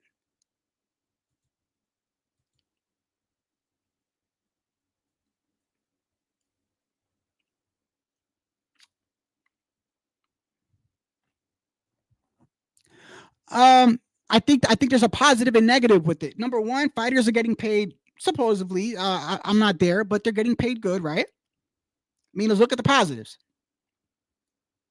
Fighters are getting paid good. We're getting fights that we probably normally wouldn't see, right? Another thing that's positive is we're seeing people getting exposed. And what I mean by that is, before the Turk came around and he had all this money, right? One of the most famous ways to duck somebody is to say, this guy doesn't sell. How many times y'all heard that? I ain't gonna fight Shadow. Shadow don't sell. Shadow don't sell, right? I ain't gonna fight Shadow. He don't sell nothing. You have somebody over here that's like, bro, I'm paying y'all all up front. Don't worry about the kickback on the fight. I'm not gonna make no money off of it. But I want to see y'all fight. I'm gonna pay you this much. I'm gonna pay you. So that's another positive thing with the Turk. A lot of people are getting exposed. A lot of the things that they used to duck fights with, they can't duck no more. Saying I won't fight this man because he doesn't sell, that's a duck. That's a duck. Because who's paying y'all? One man. He's paying you. He's paying your promoter. He's paying the fees.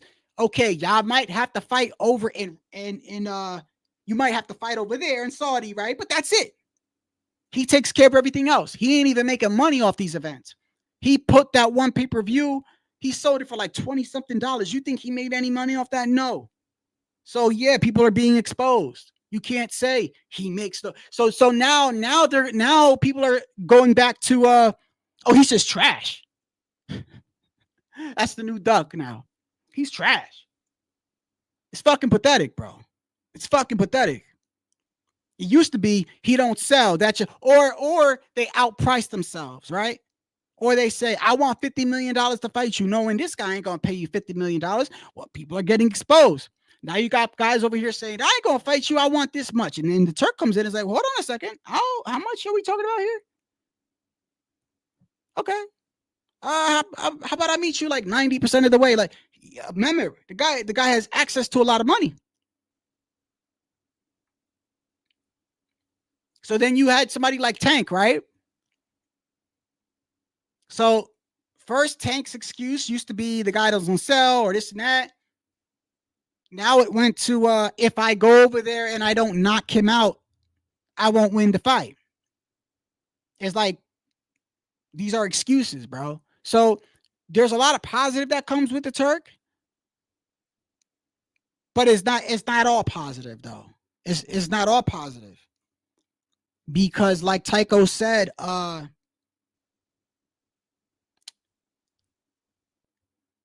there could be some fuckery going on and stuff like that. And also, I don't know how I mean, personally, I don't care, but at some point, when one man is the source of all the money and everything, he can make things go his way. Like, for instance, I'm going to tell you an example where it is negative in my eyes. It's no secret that the man loves Bud Crawford, right? No secret, right? Has the man not come out and said he loves Bud Crawford? The man has came out and said he loves Bud Crawford. That's his favorite fighter. He's going to be fighting Canelo Alvarez. You got the guy that's paying everybody, right? If that fight is even remotely close, would you put it past some fuckery going on in the scorecards? That's the issue. Also, when Shiraz was losing against Adames, I don't think the promoter or the guy that pays the money is supposed to be able to go to the other corner and tell the other fighter you're down on points. I don't think that's legal. But then who's gonna say something to him? Nobody. So yeah, there's positives and there's negatives. The one thing I like the most about it though is I feel like people have been getting exposed ever since he's been in boxing. I really do. I'm telling you, bro, every time I hear somebody say this man doesn't sell shit, I look at them like, are you fucking retarded, bro? Are you retarded or not? This man is paying both of them out of his own pocket or whatever access of money it comes to. He's not even promoting the damn fight. So he don't even care if he makes money on it. He's paying them a handsome salary. That's just an excuse to say, I don't want to fight you. Somebody pulls up outside of my backyard. Shadow, you a bitch. Come on outside. Ah, fuck you up. I close the window. I don't fight him. I mean, it's at the end of the day, I didn't want to fight him, bro. My excuse could be all day. He's trash. He's whack. He can't fight. Okay, I ducked, bro. I ducked. The man showed up. Did everything he could to get me out in the backyard to fight. I said no. Whatever it may be, I ducked him, bro. This is what's going on in boxing, bro. You got dudes that are literally getting sent offers, and it ain't even like they're getting sent.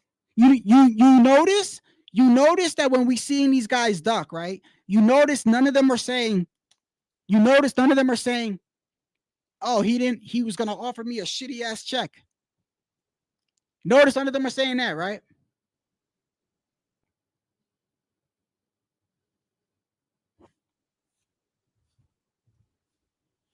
It's always something else now. Now it's I want to do this or I want to do that or then you got the man fans around going, well, now they can't use that, so now they say shit like oh, he's trash, he'll get knocked out in 2 rounds. Okay, so why don't we see it? Because he'll get knocked out in 2 rounds. Nobody wants to see that shit. No, I do. Don't fucking speak for me. I do. What are you nervous? Your man gonna get in the ring? Some of these dudes be acting like some of these fighters are their wives and shit. Shit, I know, bro. Listen, if Teal would have fought Crawford, bro, like in the back of my head, I'm thinking Crawford's gonna knock him out, probably, bro. I don't give a fuck. I just want to see a good fight. I'm being dead ass. I just want to see a good fight. I don't care, bro. I don't care. I'm not the one getting punched on, bro. Them losing doesn't reflect on me. I picked the winner, who I want to go for. He lost. Oh, well.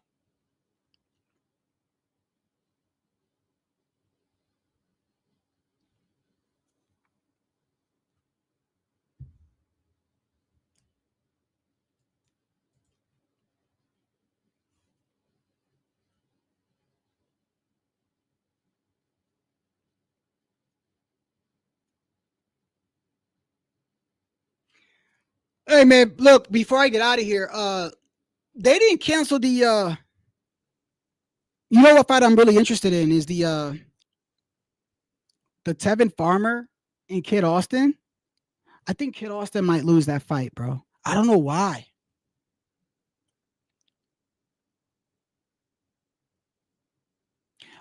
I think Tevin Farmer might. I like Kid Austin too. I think he might lose that fight. And I'm interested in seeing that fight. When is that fight, by the way? Hold up.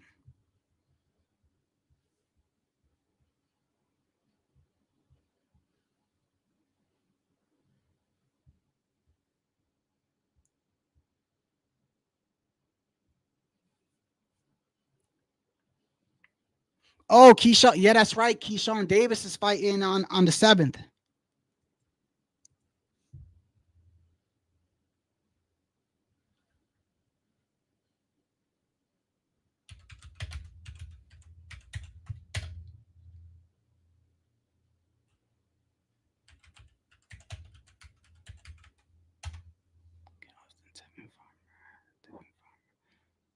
Kid Austin, Tevin Farmer. Y'all saw what Tevin Farmer got mad? Yeah, I'm telling y'all, I'm interested in this fight, bro. I'm interested in this fight. I don't know why, for some reason, because I feel like Tevin Farmer is gonna beat this kid, bro. I feel like he's gonna beat him. I don't know why. Play it cool. See, I was trying to play it cool. Just train, see you at the fight type thing. I was never the type to get on Instagram and talk shit or Twitter or anything. But you Schofield boys done made it real personal because y'all just talking too much. And people sending me interviews of y'all talking shit like crazy. And then it's personal now. I feel bad. And bro, I ain't Renee. That pressure he put on you, you turning your back? Don't do that shit with me. I ain't none of these niggas you used to. I'm a different type of animal. I'm from Philly. I'm a different. I don't know about that Philly shit, but other than that, I mean, I don't know about that Philly shit. But I'll tell you this: all the fights he's ever lost, minus the second the rematch he had against what's his name? The rematch he just had. That was the only fight that he actually clearly, in my opinion, lost. All his other losses, bro, you could have actually argued that he won those fights, bro. Dead ass. Dead ass. That last fight was the only fight where he clearly, I said, okay, he lost, bro. There's really no debating. Every other fight this man has lost, he had like bad luck, bro. Like it could have went his way. He's not a bad fighter at all. Tevin Farmer is not a bad fighter. You don't know which way he's looking, but he's not a bad fighter, bro. He's not. And I think he might beat Kid Austin, bro. Hi, you got Farmer too, Puro? Yeah. I think he might beat him, bro. And, when you look at the fact that the Austins, look, I don't know how y'all feel about this, but I find it very, very weird when you have a prospect that offers another prospect $1 million. You got a prospect that's not even further along than him. He's a prospect himself. And you got a prospect that's not even further along than you are, offering you $1 million or more to fight you. And you turn that down. But you was going to fight Shakur. But Abdullah is not Shakur. See, stylistically, losing to Shakur isn't that bad. If you lose to Shakur, they say you lost to Shakur, right? You lost to what? A 3-division champion. You're probably not going to take that much punishment because Shakur ain't a knockout puncher, right? It's different. Losing to a person on points is different than getting your ass knocked out, bro.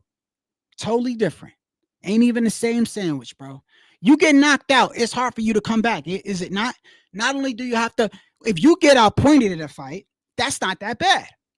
You get outpointed, that's fine. You got to work on your, all right, you got outpointed, you got to work on your skills, you work on this, work on your offense a little bit. Maybe you got tired, maybe whatever, right? But you get cleanly knocked out. You get put on your ass, you get unconscious. That's different, is it not? Because now you got to worry about every time you step in the ring. Now I'm pretty sure you're questioning yourself. Is my chin there? And we all know you can't train your chin. You can't train your chin. Like even Floyd tried to work out with the weights on his neck. You can make your neck bigger, but you can't train how your brain is going to smash against your skull. And if you're going to get hurt or wobbled or dizzy, you can't train that. That's just, you either got it or you don't. And even if you do have it, you could have it for years and then just one day not have it. So getting knocked out and losing the points, totally different thing. So when they were going to fight Shakur, I look back and I'm like, bro, fighting Shakur was a win-win for the Austins. It was a win-win. Not only that, but Shakur was reportedly having issues with his hand that was in rehab. So they probably thought they had a one-up there. They probably thought they had a one-up there. Number two, I lose to Shakur. Shit, I'm a undefeated young prospect that could switch stances, and I got power myself. I could use that loss as a launch to launch my. How many times have we seen a fighter lose and actually become more famous? People cheer for them more because of the way they lose, right? But getting knocked out is different. So when I see them wanting to fight Shakur, but then turning down Abdullah Mason, that, and now you're fighting Farmer, another person who's not known for punching that hard. He dropped Cepeda. That's who it was, Cepeda. He dropped Cepeda, but that was more of just catching Cepeda off balance and quickness. That's another thing. Farmer's quick. Tevin Farmer's quick. And like I said, you don't know which way he's looking, so you can't depend on his eyes to kind of like, maybe I could look at his eyes and see where he's going to throw a punch. You can't tell where he's looking.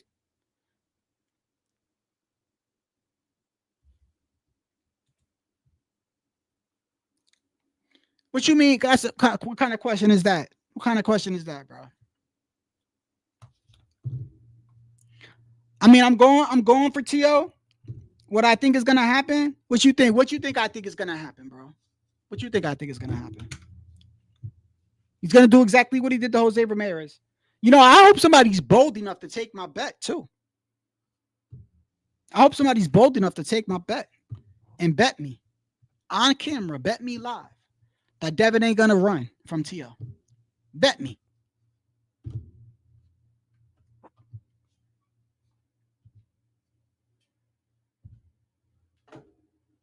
I don't even know why I'd be making that bet. They ain't gonna pay.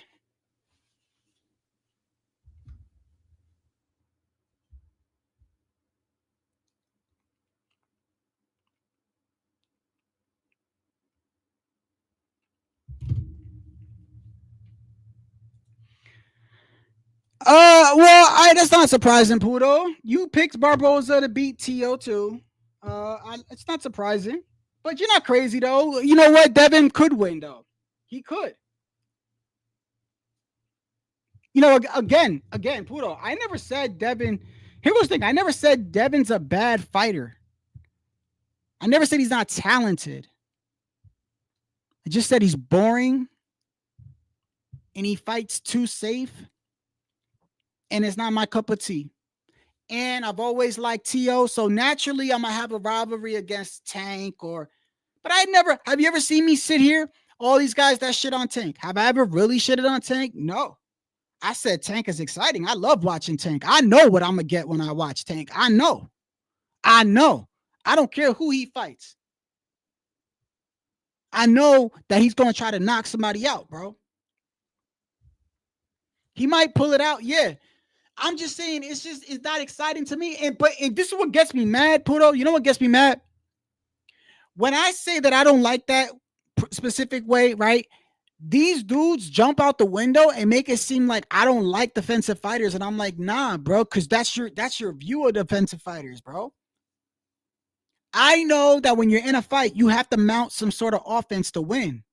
You realize when you look back at that Devin fight and you look at the punches that he threw, there were times that he threw punches because he just had to. He had to. Not because he really wanted to. He had to. Because he ain't really throw nothing the whole fucking round. And you have to throw something to win. So he's throwing, I got to throw something. If I don't this round, I can't throw nothing. Like that. Who wants to watch that? Who wants to watch something like that, bro?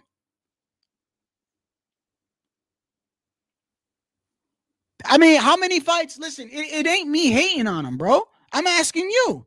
If you don't like T.O. and you don't like Devin, I want to ask the people that don't care about either one. If you're watching and you're not a Devin fan, you're not a T.O. fan. Let's say you don't like neither of them. Say you don't like neither of them.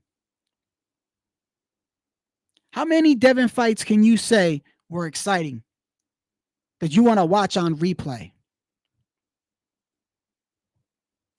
T.O.'s had some lackluster fights too. Yeah, he has.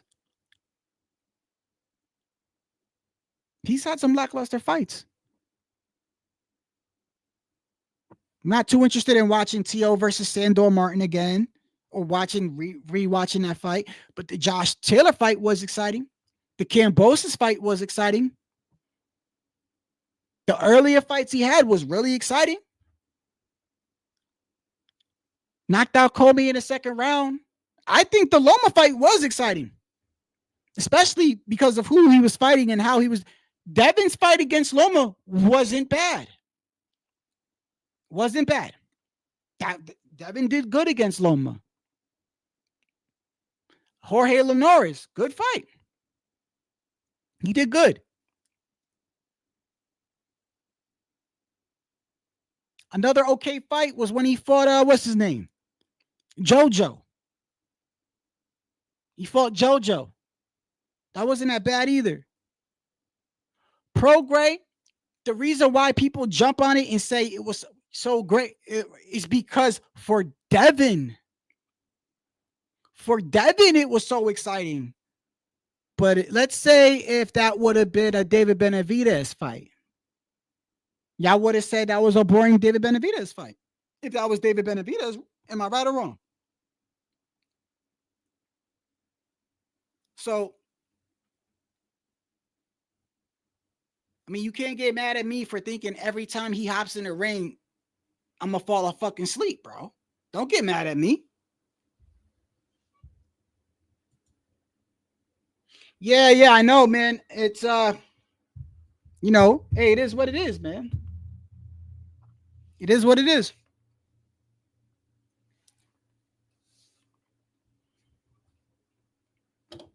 But hey, look, man, if he beats T.O. Puro, if he let's say he beats T.O.'s ass, oh my goodness, bro. You think I'm gonna come out here and make excuses for T.O.? The fuck out of here, I won't. The hell I won't. Make excuse for nobody, bro. T.O. lose. Watch what I'm gonna say. Watch what I'm gonna say.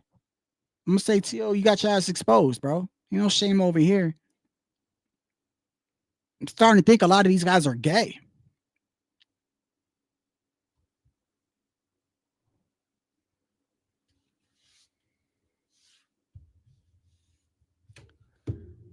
Bro, I gotta head out, man. It was good talking to y'all, bro. It's 9 o'clock. I gotta stop doing these wild ass lives, bro. My schedule is so messed up, bro. It's so messed up. I'm getting home really late, sleeping weird, and my hours has been fucked up. And oh man, I don't even be feeling right.